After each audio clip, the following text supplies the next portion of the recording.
నేర్పిస్తున్నారు. పచ్చి అబద్ధాలు. కేసీఆర్ చేసిన అప్పులకు వడ్డీలు కట్టలేకపోతున్నావా? కావు ఉతికింది కదా, ఈ చెంప ఆ చెంప వాయించింది కదా.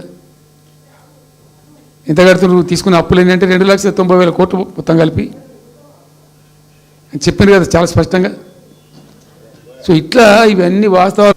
ఇక నన్ను ఇచ్చడానికైతే వాళ్ళ నోరు మొక్కాలిగా. ఎప్పుడో సందర్భంలో కోపం వచ్చి ఒకటి తిట్టినామంటే ఒక మనిషిని మాట వేరు. పొద్దాకాదే కదా కేసీఆర్ చచ్చిపోవాలి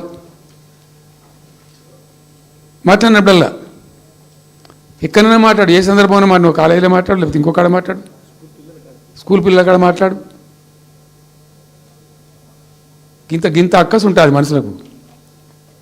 అది కరెక్ట్ అవుతుందా? సో ఇష్టం వచ్చిన పద్ధతులు, మాటలు, ఇష్టం వచ్చిన దుర్మార్గ ప్రచారాలు, అన్ని పచ్చి అబద్ధాలు నోరు తెరిస్తే. రియాలిటీ వేరుంది, జరుగుతున్నది వేరున్నది. అన్ని రికార్డ్ అవుతున్నాయి, ప్రజల్లో అన్ని గమనిస్తున్నారు. సో కాబట్టి ఏదేమైనప్పటికీ పాలమూరు రంగారెడ్డి ఎత్తిపోతల పథకం విషయంలో ఎట్టి పరిస్థితుల్లో రాజీ పడం. ఈ ప్రభుత్వాన్ని నిద్రపోనీయం, కేంద్ర ప్రభుత్వాన్ని కూడా నిద్రపోనీయం. మా హక్కుల పరిరక్షణకు ఒక డ్రాప్ తక్కువైనా కూడా at any cost, at whatever cost, TRS పుట్టిందే తెలంగాణ ప్రజల కోసం. తెలంగాణ ప్రజలకు ఒక నొక్కు పడుతుంటే మౌనం పాటించలేం. మీరు ఏం ఊరుకో ఏం చేసుకో.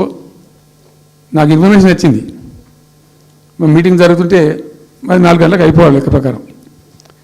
It was extended. 5 గంటలకే ఉత్తమ్ కుమార్ రెడ్డి ప్రెస్ మీట్ పెట్టిండు. మీకు కూడా వచ్చి ఉంటుంది ఇన్విటేషన్. ఎందుకు కేసీఆర్ కాగానే మనం ఇంకొక వరుస మళ్ళీ మురగాలి.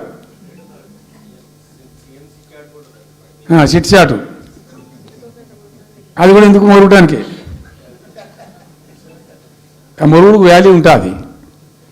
So thank you so much. ఈరోజు నేను ఏమంటున్నాను, మీతో ఒక request, Rahul don't be hasty. ఇవాళ I'm only restrict my self to Palamuru ఎత్తిపోతల పథకం. అది డైల్యూట్ అవుతాయి కాబట్టి ఇలా చెప్పాను. నేను ఉంటున్నాను, మీకు అందుబాటులో ఉంటుందిగా. I'm on the field now.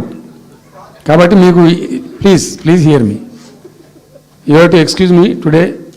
దానికే నేను రిస్ట్రిక్ట్ అవుతాను. ఇలా any question, 100 questions you put me, I will give you answer tomorrow or day after, any time. Thank you.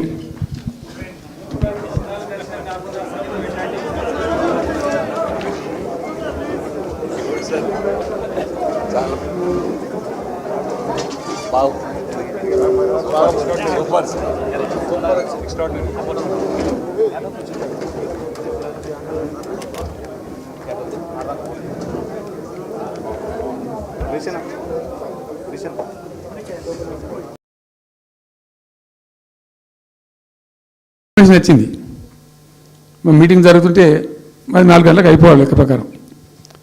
It was extended. 5 గంటలకే ఉత్తమ్ కుమార్ రెడ్డి ప్రెస్ మీట్ పెట్టిన చర్చ జరిగింది. దీని కథ ఏంటంటే చాలామందికి తెలియదు, అవగాహన కూడా ఉండదు.